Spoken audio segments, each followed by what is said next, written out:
Hey there, I'm Hessie Jones, and welcome to Tech Uncensored. I'm so happy today to introduce someone I've known for a lot of years. He's a serial entrepreneur, and he was also my advisor when I actually launched my own business. So I'll give you a little bit of background. Ryan Pannell is a different kind of entrepreneur. He actually has successfully navigated three major pivots over his diverse career. He actually began in film, and he started out as a writer, ended up being a producer, eventually a director before starting his own production company. And when he was just 26 years young, he actually directed his first feature film called Dragon City. So, next up, at a time when the world was actually transitioning towards Y2K, he completely pivoted and he moved to the startup technology space, and he pioneered a cryptographic web-based technology, and he brought it to big players like Visa, Microsoft, as well as the Bank of Scotland. Okay, so next thing, he also developed this traumatic brain injury software circa 2001 that seemed to save many lives in parts of the US. And this is something completely new that I had no idea about, Ryan. So fast forward 2013, Ryan pivoted again, and this time he shifted focus towards the financial sector. And he is now the CEO and global chair of Kaiju Worldwide, which is a hedge fund management company, and it spans across three continents. So from his perspective, this is not a normal hedge fund company. And I think for many people within the tech space, within the finance space, we're starting to see this emergence of AI within our technology. But for Kaiju, it's about quantitative analysis, behavioral finance, as well as quantum mechanics and AI. Finally, we're going to talk about his philanthropy. And Ryan donates a lot of his time towards ocean conservation, but he also provides the story, believes in providing tech access to underprivileged youth, among many, many of the things that he already does. So we're going to learn a lot about Ryan Pannell today and his life lessons as an entrepreneur and where he's headed in the future. So welcome, Ryan. So nice to see you again. Thank you for having me on, Hessie. It's always nice to talk to you, and here we Yes. get to do it on a podcast. Exactly. Well, I wanted you on because Altitude Accelerator supports a lot of startup founders.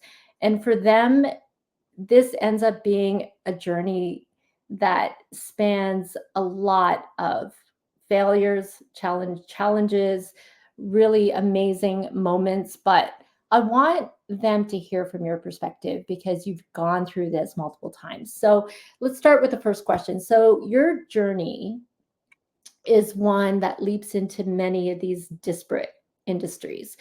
You had no previous knowledge really or nor experience in some of these, but you decided to delve into this next thing, which I guess most people would think is incredibly risky.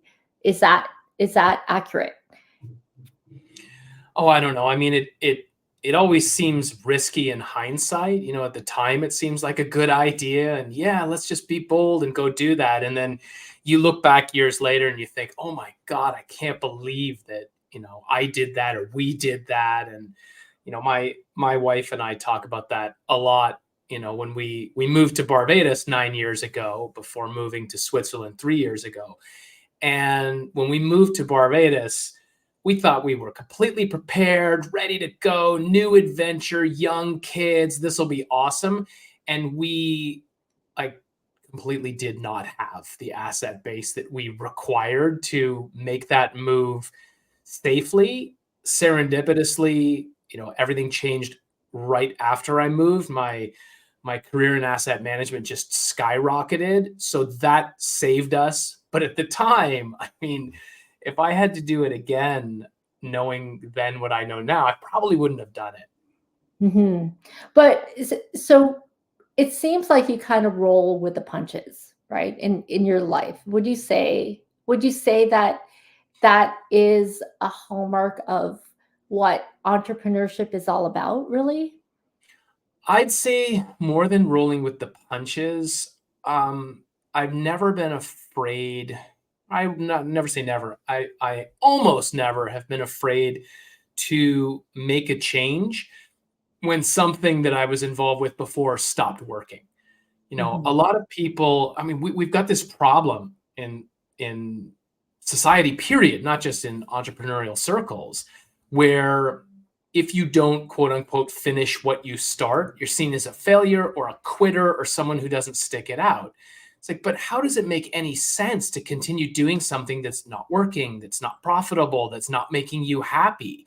Like, if you suddenly realize or gradually come to the realization that whatever it is you're doing is just not going to work, then every extra minute you spend doing that is a minute wasted and a minute you're not doing something else. So that, more than rolling with the punches, because it's not really reactive, it's just based on a clinical analysis of where I am, what opportunities exist on the current path versus opportunities that exist on a new path. Limited opportunities here, better opportunities over there. Okay, what do I have to do to make this change? Let's make the change. Let's move on. Let's evolve. That's sort of how I've approached it.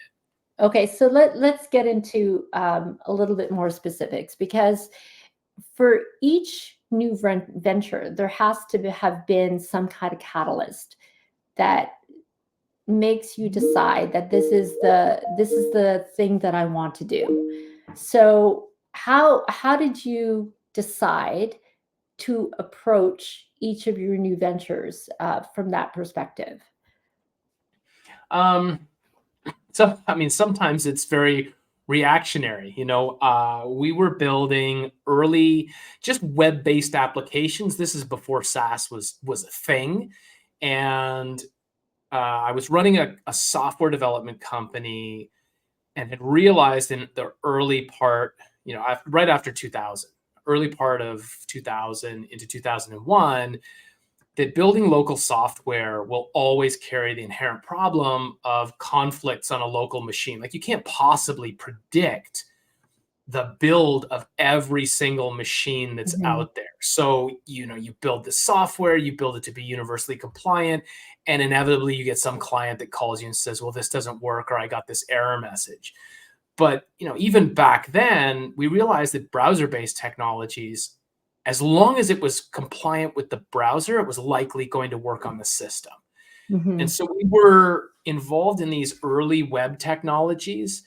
And after the dot-com collapse, one of the advantageous things which happened in the entrepreneurial space, was the collapse of all of these data centers. So eBay basically got flooded with cheap enterprise-grade technology. And so we built an enormous part of our infrastructure out of failed other dot-com companies. You're buying these servers that were $20,000, $30,000 for $1,400.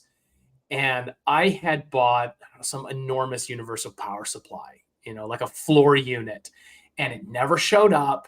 And I knew this guy had received the emails I sent, and he was just messing with me. I called my senior network analyst in, and I said, this guy's lying. I want to prove that he got my email. Like, how do we do that? And he just kind of looked at me and said, well, you can't. Like everybody else, I misunderstood how email worked. I thought, it goes from my computer to your computer. Yeah. Not that it goes through, a million servers, including 2 ISPs or multiple ISPs, that it could fall out of its TLS conduit, that you could have a bad collision and the email would never arrive intact. No idea. And I couldn't believe that we couldn't track these communications. And so that bad transaction on eBay led me to build what was at the time the most secure electronic file delivery system on the planet. It was like point-to-point 4096-bit encrypted. Like, we got registered mail from government agencies warning us not to export the cryptography at that strength. But, it wasn't like I had a love of cryptography and I always wanted to do it. It was a reaction to something that happened. We had the infrastructure to build it. And so that's the direction that we went in. And so many of them were like that, shifting from film and television into web-based technologies involved a brief stint, in web development. And this was at a time when the opening or landing page of a website, like the animated landing page, was like a big deal. So having this cinematic background, the company that I started built these cinematic opening pages that really drew people in. And we won 2 Flash Forward awards, which was an award given by Macromedia before Flash got absorbed by Adobe. And that got us a lot of interest. So moving from film and television into technology, we just saw that if the future of filmmaking was there. We were deficient in the technology side, so we wanted to get better educated in that space, always intending to get back to film and television, but it took like 15 years to do that.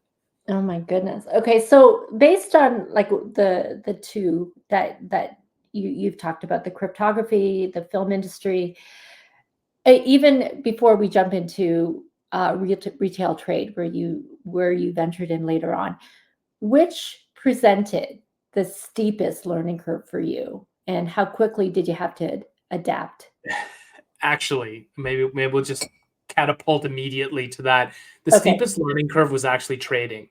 And it's not because trading itself was difficult. I mean, I've spent time in theoretical physics and applied tech cryptography and studied cosmology. And just for fun, right? Just for fun, but those they're some for work, some for fun. And while those are subjects that present substantial difficulty, there's also enormous resources available. Like there are academic centers, there are degrees, there's courseware, there's self-study, there's now obviously an limitless amount of online information from credible institutions where you can self-learn. But when it comes to trading, like, there's nothing available. Institutional traders do not post on YouTube. They're not active in chat rooms. They're not on Twitter. They don't have time for any of that. And if they did, they're generally disinclined to share the secrets of their trade. So what you have is a whole cohort of retail traders who are disadvantaged by not having any formal education or not really understanding the market mechanics that sort of govern how trading works around the world, trying their best to kind of learn what they can, make some of it up as they go along, and then you've got a lot of the blind leading the blind. So getting access to the information, understanding what was real and what was absolutely made up, that was the steepest learning curve, because unless you know somebody who's an institutional trader or portfolio manager, you can't find that. There is no degree in equity trading. But I would also say that, is that an industry where they want to keep some of those secrets to themselves, because that's part of the wealth that they've learned to accumulate based on the experiences that they've had. Is that fair to say too? No, I think there's more than anything. It's just general indifference, right? I mean, of course, in the asset management world, like all of us have these trade secrets, which we would never disclose. But there's no competitive advantage that I give up to someone explaining to them like what the hidden fees that their broker is charging them are doing to their bottom line. There's no advantage that I get helping someone understand how to better use the order types that are available to them when placing their trades. Like, don't use a limit order ever. Please don't use a market order ever. Okay, what am I supposed to use? Buy stop limit order, like the rest of us professionals. Like that guy's now not going to come and eat my lunch, but who's taking the time to provide that education? That's what I really see, is that most financial professionals are like, I'm busy. This is a tough enough job as it is. I'm not going to take time out and give time to somebody out there who wants to become a better trader. Why bother? I have to do that with the interns that are coming in every year anyway. Why should I help someone else? And that's really unfortunate that that's the case. It's weird that at a time when a lot of information like that is being shared across the web, that you may not necessarily see that for somebody that wants to enter into that space. Are there not resources even today? No, no, No. Wow. like today, you're not going to get access to that. The only way that you're having access to that information is if you get a job working for a buy or sell side institution. Like then, and it's not secret information, right? Like there's no Mhm. secret room that we go to where all the good trades are and you're excluded. It's simply understanding, like mechanically, forget how you decided to buy this stock or short this stock, but then the process of executing that transaction efficiently and professionally. A lot of traders, retail traders, lose on that side alone. And you need, all of like 3 months in one of these institutions. You're like, oh wow, that's what all of these different, this is why I route in this way. This is why I use this order type. And then obviously more and more knowledge and information passes from the portfolio manager down through the trade desk down to, what we call order ticket entry monkeys, like all the way to the very bottom of the food chain. Start learning how to manage risk better. You start learning how counterparty trades are conducted, this kind of stuff. But it's unfortunate that none of those guys then, or girls, then go and write a book saying, hey, here's my life as a professional trader today. You can find some that are out there, but they're from like the 60s, 70s, Right. 80s. And there's no money in it, I Yeah. guess, versus what they can make in a professional capacity. So why bother? I have a feeling there's a next chapter here for you. But I mean, there's an opportunity gap here, I would say. But okay, so let's get to the next question. You have this, I would say, innate ability to focus.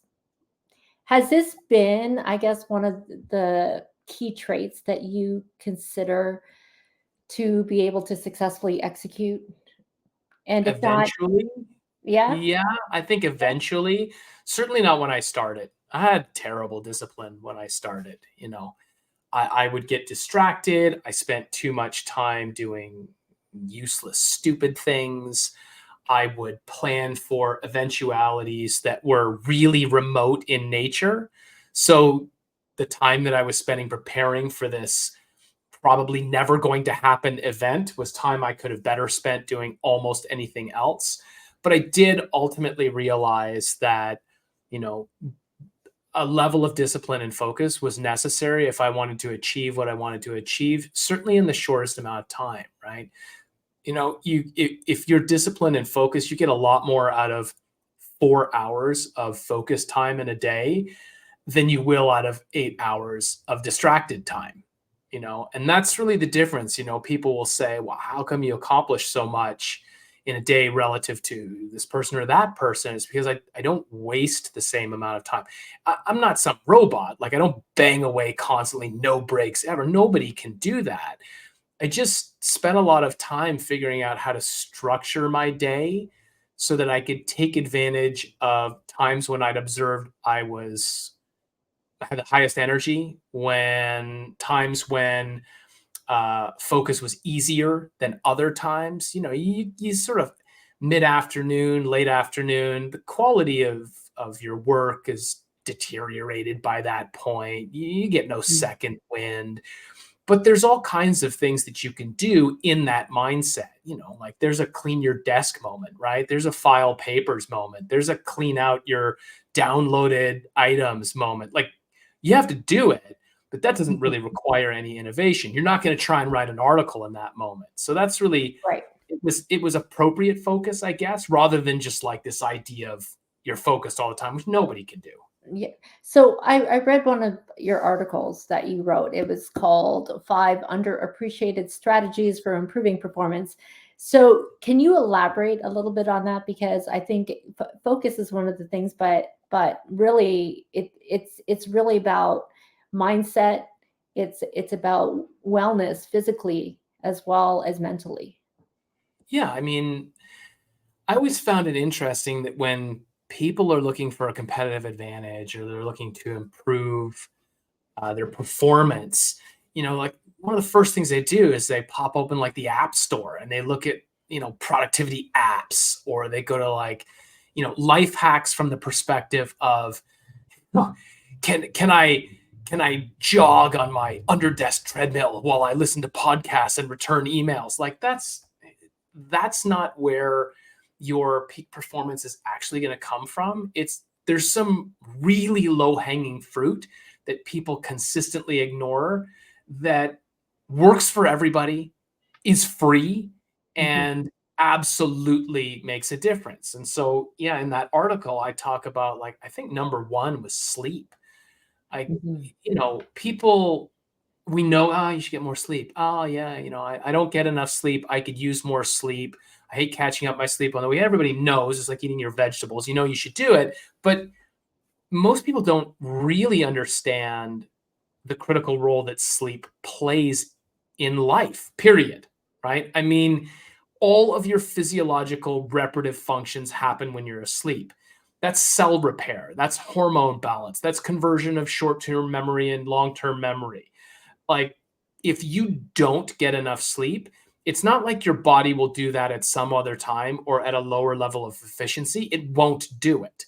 So you have like 3 whiskeys and go to bed, your body will not repair cellular damage. It's going to spend the whole night trying to process the toxin that you just ingested instead of doing what you needed to do. No short-term memory moving to long-term memory, no hormone balance. So you're waking up and you're trying to get the most out of your day with a broken down machine. Like, first thing you can do, it's free, like, go to sleep earlier. Like, what are you doing after 9 o'clock at night? Probably nothing useful. Watching TV, doom scrolling social media, right? You're doing the stuff that is not going to have any meaningful impact on your life. You could be unconscious. You feel so much better the next day. And because your body was able to do all of the things that it's designed to do, everybody's body, there's advantage number one, caffeine modulation. Number two, right? The fact that we don't get enough sleep habitually leads to caffeine abuse. Now, I'm not someone that avoids caffeine. There's a lot of benefits to caffeine. There's benefits to drinking coffee, but people don't understand what it does or how it's doing it. That your body is producing this adenosine sleep hormone in 24-hour cycles, and caffeine stops that hormone from being absorbed. And so it's stopping, but it doesn't eliminate it. So it's bonding to it and it's building up. And eventually, when the caffeine degrades, all of that adenosine is released into your system. And that's why you feel like exhausted halfway through the day, because now you're getting all of it. And that's why your afternoon coffee is never as effective as the morning one. Like, you have this afternoon coffee and you're like, oh my God, I need this coffee. It'll stop new adenosine from being absorbed, but that big tidal wave has already hit you. So now it's not doing as much. So you drink more coffee in the afternoon. Now you're not going to fall asleep, right? Like, I have like 1 to 2 coffees in the morning. I have a small coffee, noon, 1 o'clock, and I have nothing for the rest of the day. I don't get that lull anymore, which then makes me more efficient. Like, there you go. Sleep and focus on your caffeine intake if you use caffeine, and performance will go up like 300% without you downloading an app or going to some retreat or listening to Wim Hof or whatever the hell it is, right? Do you do any meditation? I do, actually. That's how I start every day. And I like, not in some sort of guru instructed way. I wake up in the morning. I go to, actually, it's like our TV room, but it's really quiet and it's another part of the house. I start my day by going there, and I just use the Calm app. I like that one too. Yeah, I use the Calm app, and there's this guy. His name is, oh gosh, I wish I could remember his name because it's really good. His name is Jeff Warren, maybe something like that. But he does a daily Calm thing, and it's like between 8 and 14 minutes. So I just put that on my AirPods and I stretch, and that's it. And it just kind of, I wake up during that time. It puts my mind in a good place. He's got a really good narration. He usually tells like a little story. There's no, picture a distant lake or something like that. It's just walking through, a process. and then I'm into my day. And it made a big difference. That's why I stick with it. Okay.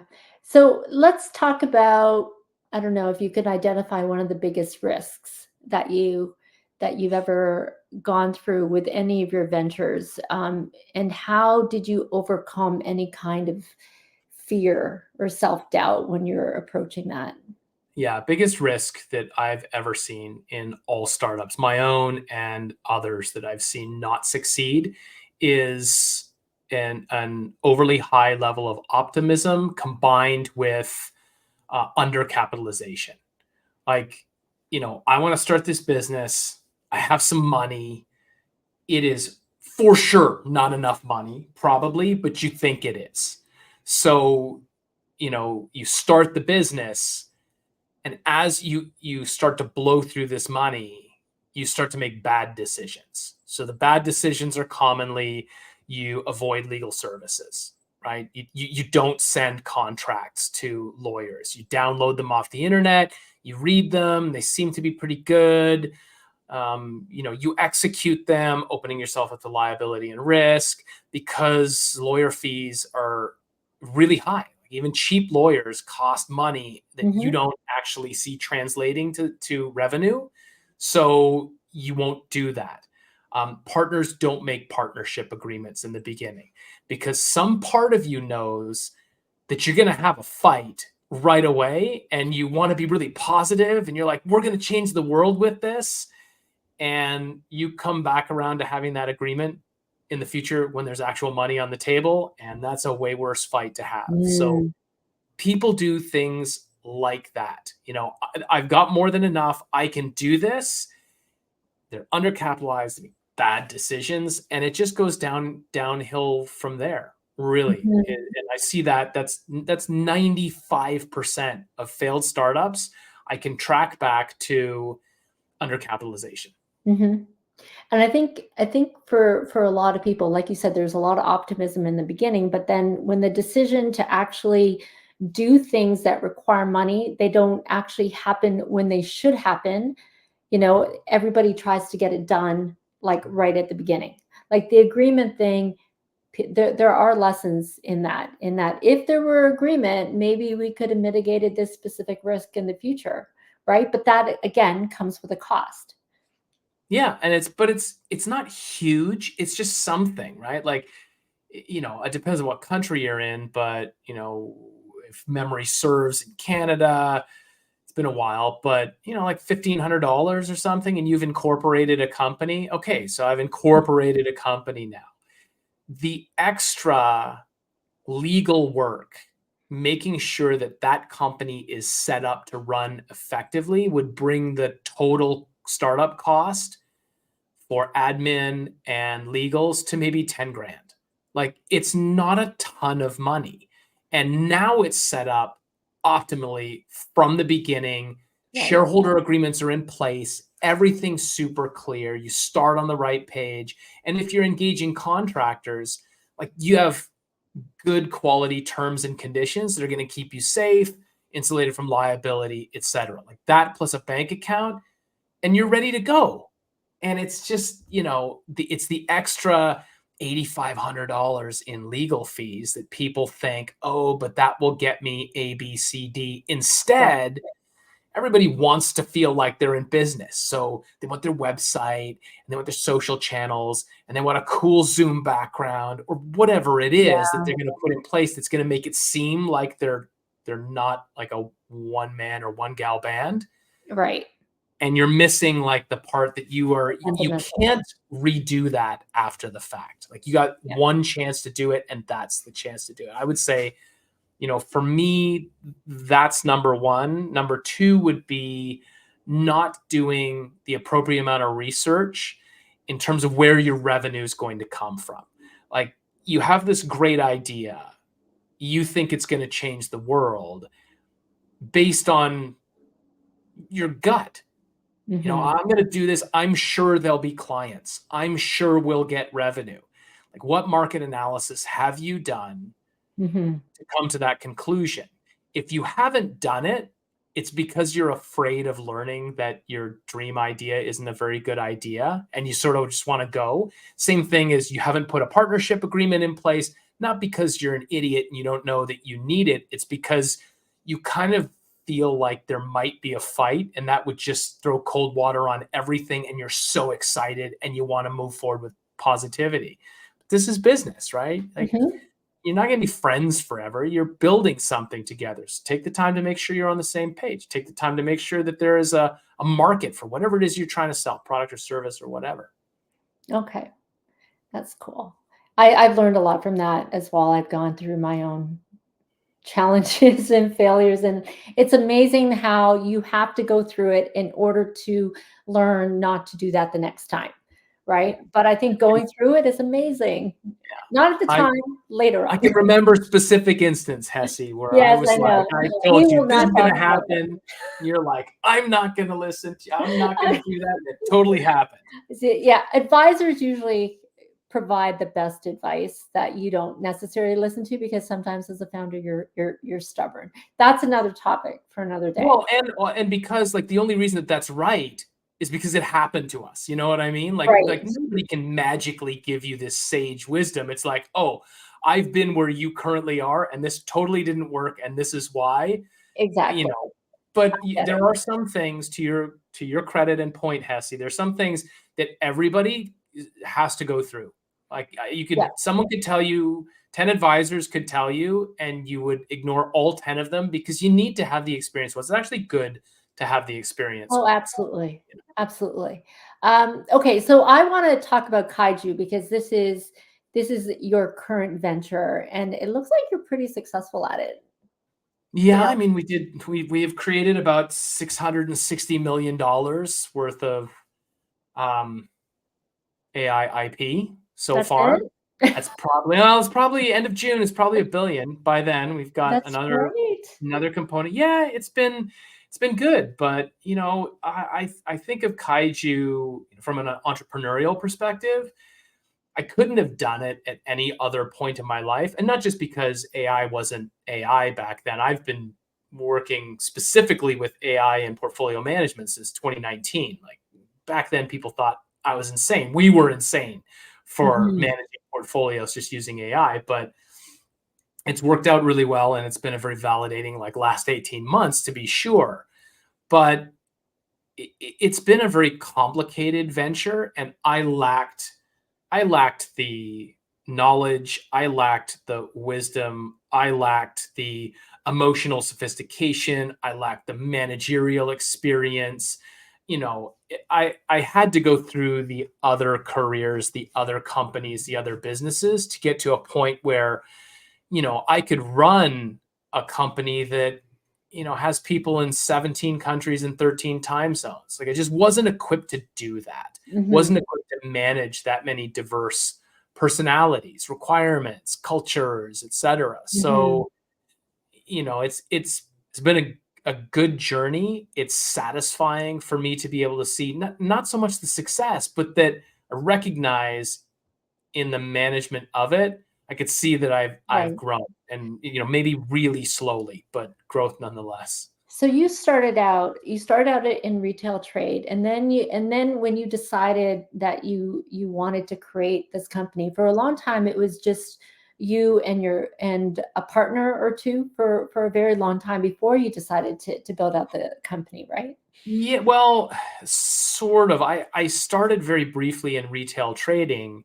A couple of colleagues that I'd spent some time with, who were also theoretical physicists, had gone off to work at a big sell-side bank in England, and contacted me from a quantitative perspective, like, hey, you know, more and more banks, so this is like 2012, 2013, something like that.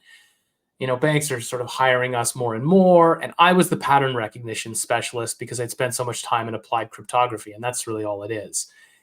You know, can you look at some data for us? Can you tell us if you see anything there? I looked. I knew how to trade before, just recreationally.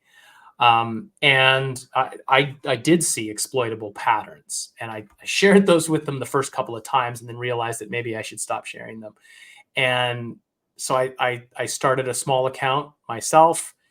I built a number of trading systems. I started trading. That was very successful. And through a mutual friend, I came to the attention of someone who was at the time Europe's largest fund manager.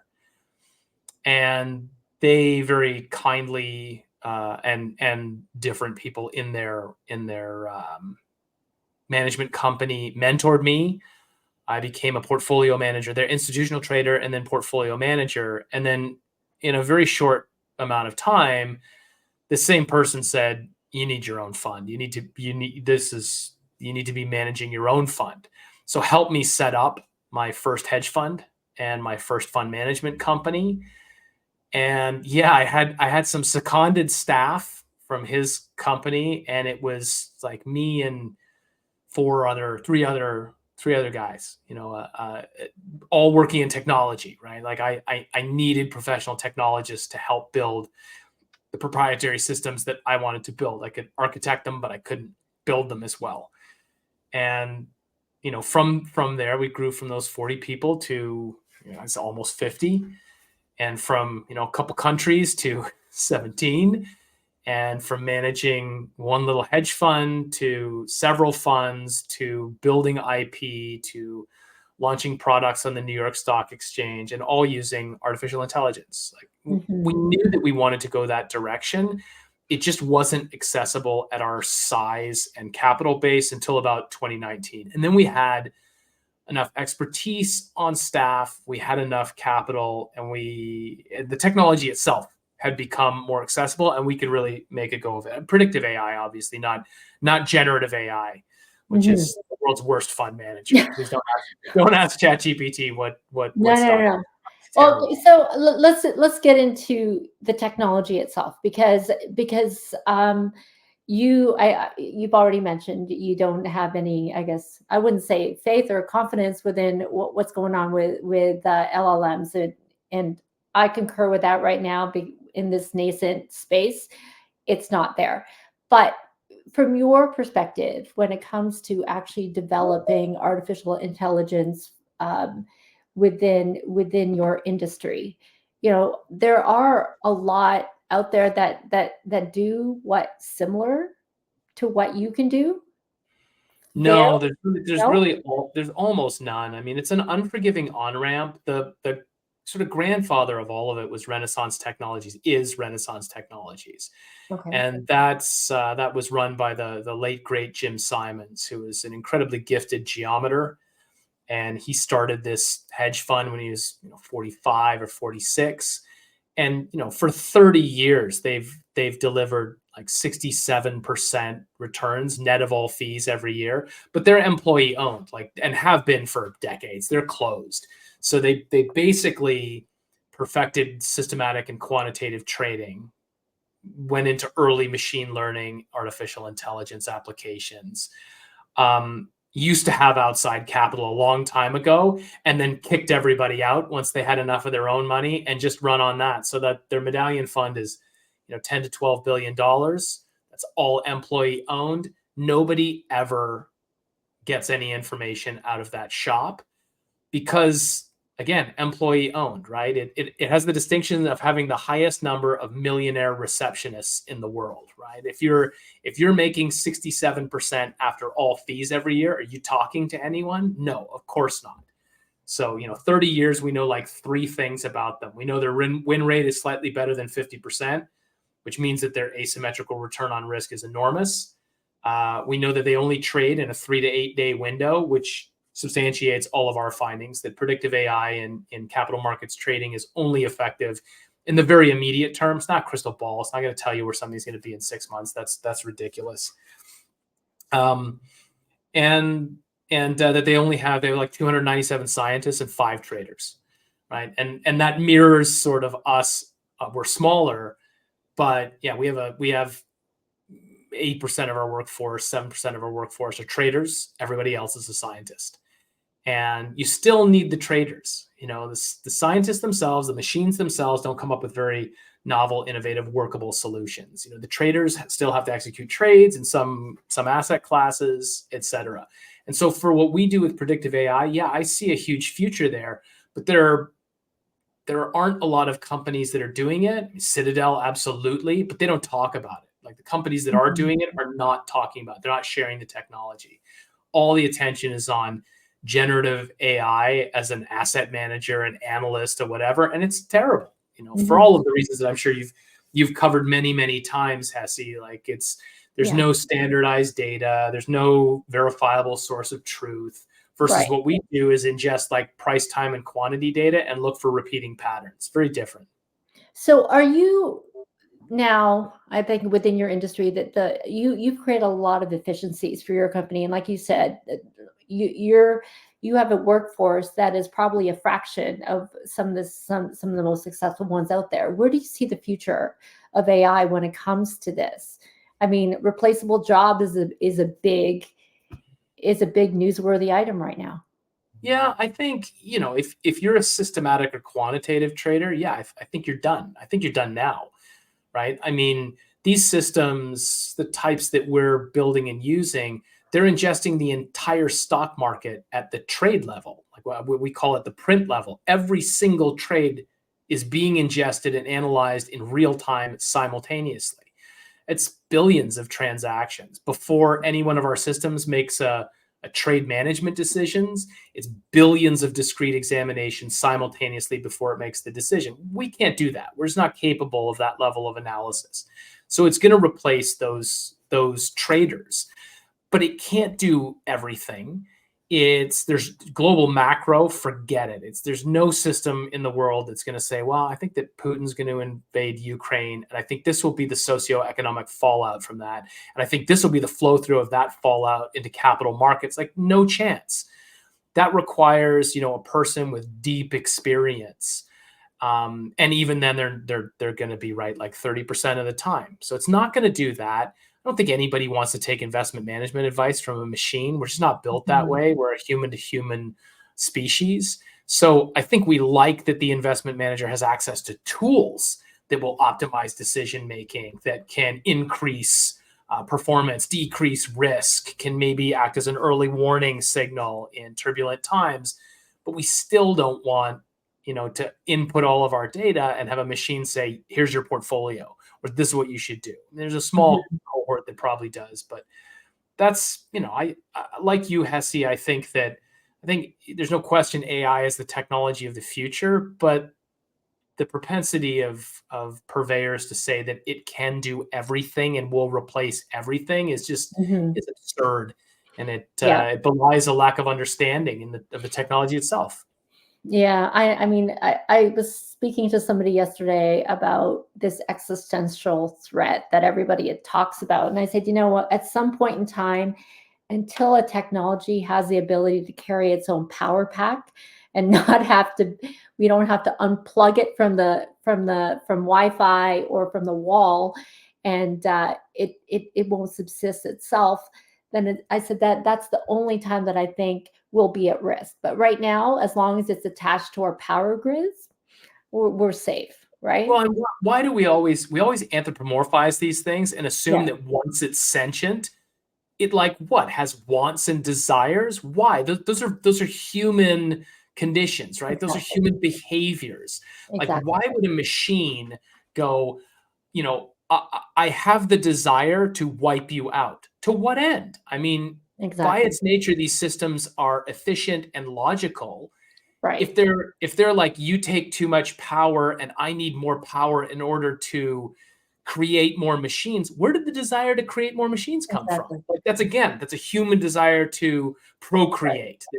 Right. At 60 years of science fiction that we're programmed with to have this like bias that it's always the bad guy. I mean, once it's autonomous, how do you know that it doesn't choose to just, go to sleep? It's like, I can do anything. It doesn't have feelings. Like, it can't feel. So I know. It's sort of moot at this point anyway. It's it's unfortunate because there is a group out there that's trying to peddle this stuff. And, I think from an opportunistic perspective, we just have to try to battle that.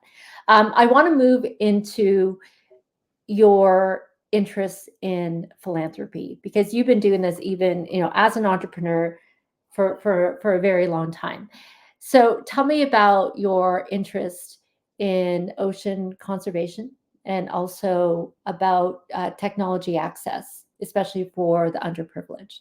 Sure. I mean, I think that they, as diverse as they are, I think that they're both sort of rooted in the same ideology, which is an investment in the future, right? I mean, we came from the ocean. 70% of our oxygen comes from the ocean. We can't exist on this planet without a healthy ocean, and we just treat it like a giant toilet, right? And everything from shark finning, which takes out an apex predator, which then sends the food chain into decay that ends with the destruction of phytoplankton and diatoms, which are these organisms that create the oxygen, right? You kill the sharks, we're just going to suffocate, right? And there's just not a lot of education, much like the sleep and the vegetables and the too much coffee and the whiskey before bed. You're not supposed to do it. Nobody's like, yeah, hey, I'll throw this plastic right into the ocean. But we sort of turn a blind eye to it because we don't know what happens generally. I'm talking about general populace, what happens when it gets there. So, microplastics are not something that a Wonder Kids big ocean cleanup ship is going to fix. Like, I completely applaud every one of those initiatives. Yes, that's a start, but microplastics are not caught by that sieve, right? And they are in every piece of seafood that you ingest contains plastics. In North America, 90% of kids under 6 have microplastics in their system.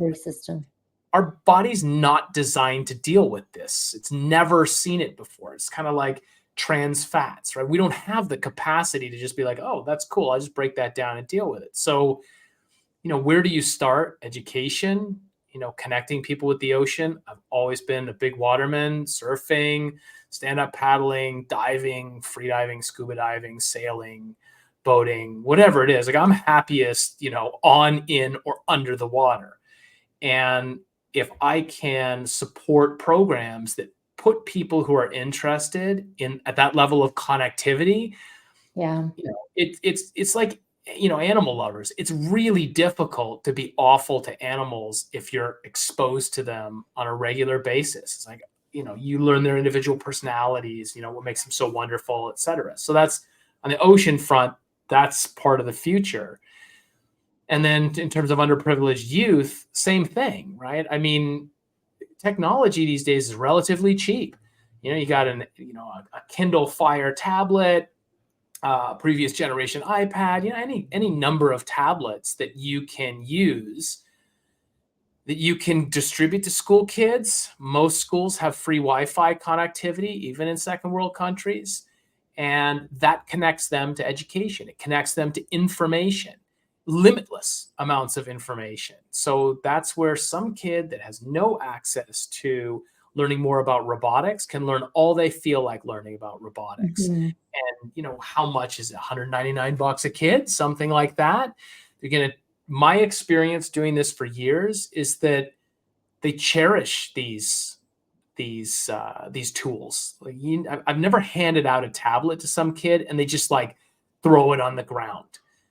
This is like, yeah, fine. They can play games on it. I don't care if they play games on it.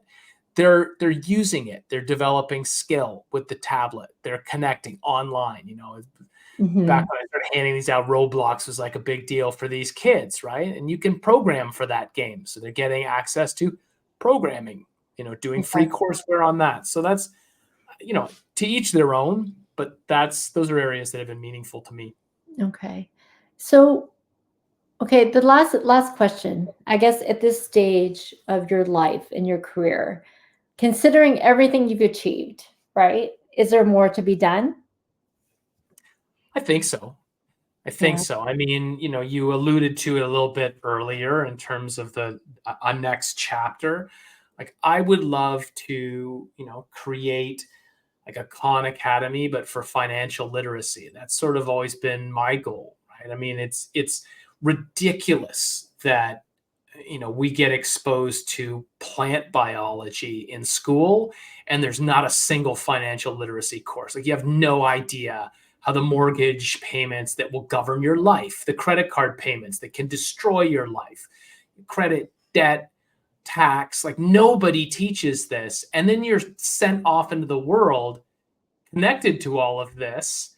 And I don't know, you cross your fingers that you don't get yourself into trouble. And because, people are generally proud, 99% of people are going to sit down with a mortgage broker who's going to explain this document. They're going to nod their head because they're ashamed to say, I have no idea what you're talking about. Like, what do you mean?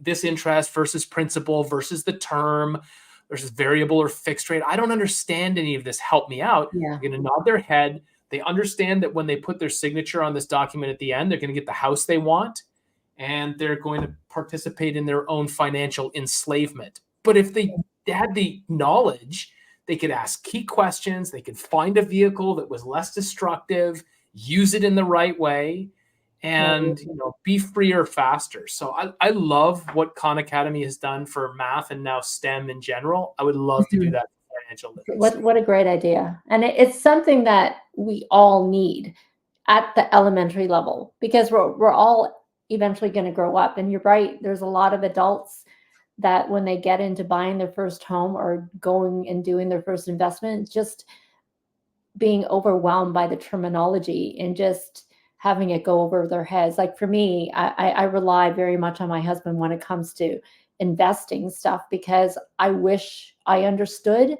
But when they're going at you, these investors, a mile a minute, and you're not getting it, you just don't want to stop them, right? Because out of fear and out of shame that you don't understand, right? Well, it's exactly that's actually why Khan Academy was built, because there was a recognition that innumeracy in adults was you almost universal. Like the average North American has like a grade 6 or grade 7 math capability. You've gone all the way through. You just didn't use it, and now you forgot. And they're embarrassed to fix that. Well, now iPad, phone, like tablet, phone, laptop, desktop, library, computer, you can sign up for a free account. You can fix this yourself in private without ever talking to anybody. And I loved that. And I would love to be able to do the same thing for financial literacy. You have no idea how your credit card works. You don't know these terms. Cool. Here's a little course over there. It's completely free. Go watch these videos. Go read these articles. Now you know. Now you're better prepared, and that's not going to blow you up in the future. So it's so sorely needed. So that's, if I get a free moment, Hessie, that's where my I would love to learn. focus is going.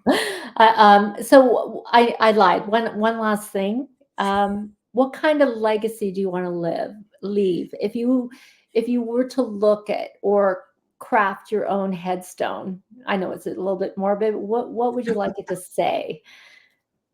Oh gosh, I've never thought about that. I intend to get, laid out in a Viking longship and like lit on fire and sent into a fjord, axe in one hand and sword in the other. Oh That's my how God, I'm that's going. funny. I'm not, don't put me in the ground. I don't want that. Okay. Okay. So if we were to like throw a piece of paper into the ocean and it was all about Ryan Pannell, what would that piece of paper say? Better not be littering in my ocean, Hessie. Right. I get the point. If something was going to be said, if something was going to be said, I'd like, at the end of the day, I'd like to have been useful. I get an enormous amount of satisfaction as a parent, because I spend a lot of time with my kids. I'm engaged. I care about what they're doing. I care about trying to facilitate their interests, whatever they may be. It's really rewarding to see them grow. I've really enjoyed building kaiju for the same reasons, see it become meaningful for other people, who maybe weren't having the opportunities from wherever I stole them from that they now have at kaiju. We've got a number of PhDs that were just ignored and treated as human calculators that we've brought on board, who have invented incredible technology. I didn't do that. They did it, but I facilitated it. And I hope that when I'm gone, people will say that they found, me in some way useful. Even the circuitous route that I took through life, the never-ending mistakes and screw-ups that I made, if I can act as a cautionary tale to people, that would make me happy. Skip these mistakes. That's all I really want to be at the end. Well, I guess from my perspective, you do matter. I mean, you've been critical in my life, so I won't Thank say you. any more before I You're cry. very kind. You're very kind. No problem. So on that note, I'd like to sign off and say thank you so much, Ryan, for joining me today. This has been an incredible, I guess, one of my favorite interviews, just because of who you are and what you've done for me. And I hope these same lessons get channeled to everyone who's an entrepreneur. So thank you. You are way too kind, and thank you for having me here. No problem. So, everyone, Tech Uncensored is powered by Altitude Accelerator. It's produced by BloomX, and it's syndicated to Transistor Radio. You can find us wherever you get your podcasts. And until next time, I'm Hessie Jones. Have fun and stay safe.